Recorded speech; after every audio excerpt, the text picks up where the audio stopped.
Telugu Desam party తరఫున తెలుగుదేశం పార్టీలో ఉన్నటువంటి మాజీ ప్రజాప్రతినిధులు ఇప్పుడు ఉన్నటువంటి పదవుల్లో ఉన్న వాళ్ళందరూ కూడా ప్రజాస్వామ్యంలో ఇది ఒక మాయన మచ్చలాగా అహంకారపూరితమైనది ఇలాంటి భాష ఉపయోగించి ప్రజలను రెచ్చగొట్టే విధంగా చేస్తున్నాడు. పోలీసు వ్యవస్థను వేసేయమంటున్నాడా లేదా న్యాయ వ్యవస్థను ఏమంటున్నాడా, మా తెలుగుదేశం పార్టీకి కూటమి కార్యకర్తలని నైట్ పూట వేసేయమన్నాడు మాకు అర్థం కావట్లేదు. ఆయన ఒక ప్రజాప్రతినిధిగా ఉన్నాడు, మాజీ మంత్రిగా ఉన్నాడు, మొన్న వాళ్ళ అబ్బాయి గారు పోటీ చేశారు. ఇది మచిలీపట్నానికి సరైనటువంటి వాతావరణంలో ఉండదనే ఉద్దేశంతో ఆయన పైన చర్యలు తీసుకోమని మేము అందరం కలిసి మీకు ఈ విజ్ఞాపన పత్రం ఇస్తున్నాం. దయచేసి నిష్పక్షపాతంగా మీరందరూ కూడా దర్యాప్తు చేసి ఇది ప్రజలకు చెప్పాల్సిన అవసరం ఉంది. మనందరం కూడా ప్రజాస్వామ్యంలో ప్రజలకు జవాబుదారితనం. ఇట్లా మాట్లాడుకోవచ్చు అని అనుకుంటే మీరు ఏమి కనుక చర్యలు తీసుకోకపోతే ఇట్లా మాట్లాడవచ్చు అనేది అందరికీ అర్థమవుతుంది. కాబట్టి ఈ విషయాన్ని మీ దృష్టిలో పోలీసు వారి దృష్టిలో పెట్టాం. దయచేసి దీన్ని వేగవంతంగా మీరు దర్యాప్తు చేయమని అనుకుంటున్నాం. ఈ కొడుకులు ఇద్దరు కూడా మైకు ముందుకు వచ్చి రప్ప రప్ప అంటూ నరుకుతామని కొడుకు చీకట్లో వేసేయండిరా బాబు ఎవరికీ తెలియకుండా అని చెప్పి చెప్పటం కనుసైగతో మర్డర్లు చేయండి అని చెప్పి రేపు అధికారంలోకి వస్తాయంట.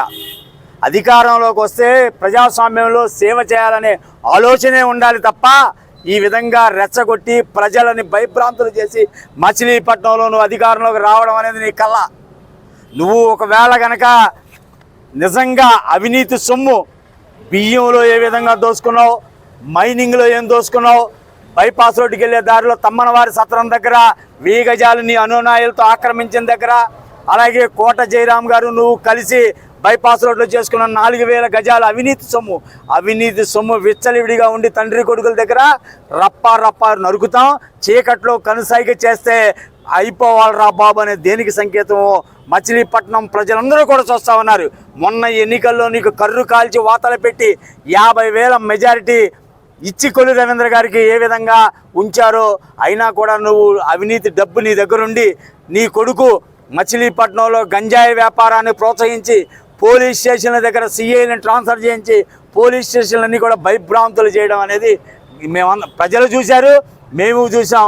ఇలాంటి చర్యలు మచిలీపట్నానికే కాదు రాష్ట్రంలో కూడా ఎక్కడా కూడా మాట్లాడడానికి అవకాశం లేకుండా చేయాలని ఈరోజు మచిలీపట్నంలో తెలుగుదేశం పార్టీ నాయకులు అందరూ కూడా ఆర్పేట పోలీస్ స్టేషన్కి రావడం జరిగింది.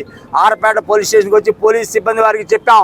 ఏం చెప్పాం అంటే ఇలాంటి మాటలు మాట్లాడే వాళ్ళ పేరు మీద చట్టపరమైన చర్యలు ఈ ప్రభుత్వం చేపట్టాలి, నిష్పక్షపాతంగా విచారణ చేయాలి. ఇలాంటి వారి మాటలకి మనం నోటికి తాళం వేయకపోతే ప్రజాస్వామ్యానికి విలువ లేకుండా పోతే అంబేద్కర్ రాసినటువంటి బాబాసాహెబ్ అంబేద్కర్ రాసిన రాజ్యాంగం అమలు కాకపోతే రవిడీలదే రాజ్యం అవుతుంది.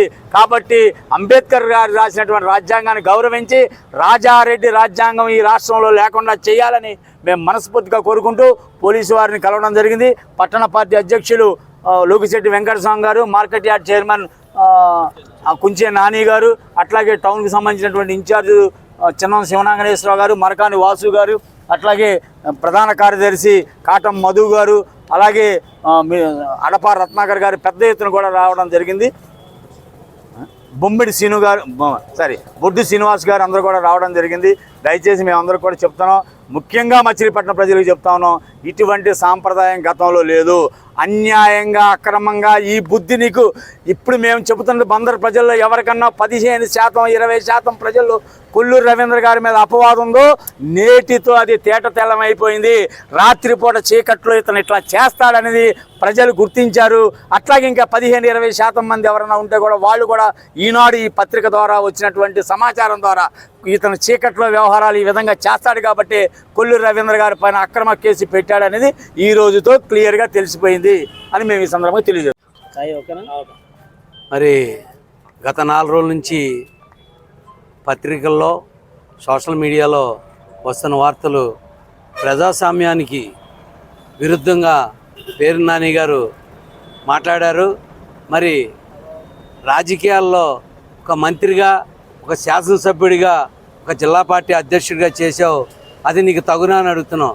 కనుసైగ చేస్తే నరికేమన్నావు. ఎవరు నరకమన్నావు నువ్వు?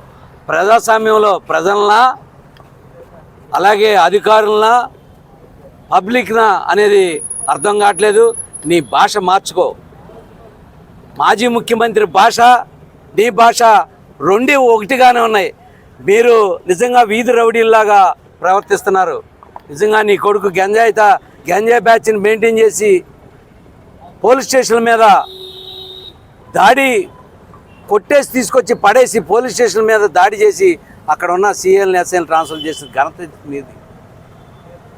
కానీ తెలుగుదేశం పార్టీ నాయకుల మీద కానీ కూటమి నాయకుల మీద నువ్వు చేసిన వ్యాఖ్యలు చాలా తప్పుగా ఉన్నాయి.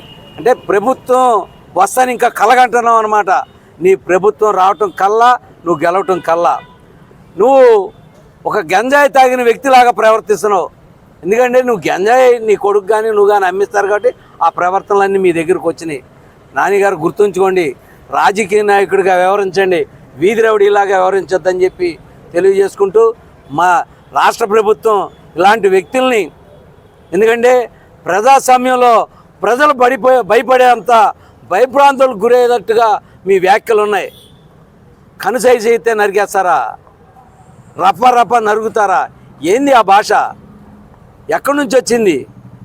తప్పకుండా పోలీసు వారు ఇలాంటి వ్యక్తులపై సరైన చర్య తీసుకుని వాళ్ళని చట్టబద్ధంగా చర్యలు తీసుకోవాల్సిందిగా కోరుకుంటూ జై హింద్, జై హింద్. నమస్కారం. మొన్న జగన్మోహన్ రెడ్డి గారు అంటే వైఎస్ఆర్ పార్టీ కాంగ్రెస్ పార్టీ అధ్యక్షుడు జగన్మోహన్ రెడ్డి గారు వ్యాఖ్యలు చేశారు. ప్రజాస్వామ్యబద్ధంగా లేకుండా తప్పేంటి, వల్కర్ లాంగ్వేజ్తో తప్పేంటి అని మాట్లాడడం చాలా చండాలంగా ఉంది. అది చూసుకుని అలుసుగా మన జిల్లా పార్టీ అధ్యక్షుడు పేర్ని నాని గారు, అలా కుమారుడు పేర్ని కిట్టు గారు కూడా నిన్న మాట్లాడిన మాటలు, ప్రజాస్వామ్యంలో ప్రజలు స్వేచ్ఛగా తిరగాలి, బ్రిటిష్ పరిపాలన కన్నా దారుణంగా కింద గవర్నమెంట్లో ఉంది అని ప్రజలు భావించబట్టే మచిలీపట్నం నియోజకవర్గంలో కొల్లు రవీంద్ర గారికి అంత మెజార్టీ ఇచ్చి గెలిపించారు. అలాగే అన్ని నియోజకవర్గాలు కూడా, మన ఆంధ్రప్రదేశ్ మొత్తం అన్ని నియోజకవర్గాలు కూడా ఎంత మెజార్టీ ఇచ్చారో ఒకసారి మీరు అందరూ గమనించాలి. ఈ రోజుకి కూడా మీరు ఇష్టం వచ్చినట్టుగా మాట్లాడుతున్నారు. ప్రజాస్వామ్యం అనుకుంటున్నారా? ప్రజలు కూడా మేము ఫీల్డ్లోకి వెళ్ళినప్పుడు వార్డులో ఎంత భయపడే పరిస్థితిలో ఉన్నారో, రాబోయే రోజుల్లో ఇప్పుడు అధికారం లేకపోతేనే ఈ రకంగా ఉండే, రేపొద్దున అధికారం వస్తే ఏ రకంగా ప్రవర్తిస్తారో ప్రజలందరూ కూడా గమనిస్తున్నారు. కానీ పేర్ని నాని గారు ఒక సీనియర్ నాయకుడు అంటా ఉండి ఈ మాట్లాడటం చాలా సబబు కాదు. ప్రజాస్వామ్యం అందరూ కూడా గమనిస్తున్నారు. అందుకని ఆయన మీద మన ఆర్బైట్ స్టేషన్లో రిటర్న్గా కంప్లైంట్ ఇవ్వడం జరిగింది. ప్రజాస్వామ్యంలో ప్రజలు స్వేచ్ఛగా తిరగాలి అనే ఒక లక్ష్యంతో ఉన్నారు. వార్డుల్లో కూడా అలాగే మన టౌన్లో కూడా ఏంటి ఈ మాటలు అనే చర్చా వేదిక జరుగుతుంది. అలాంటి మాటలు కట్టి పెట్టాలని సభాముఖం తెలియజేస్తాం.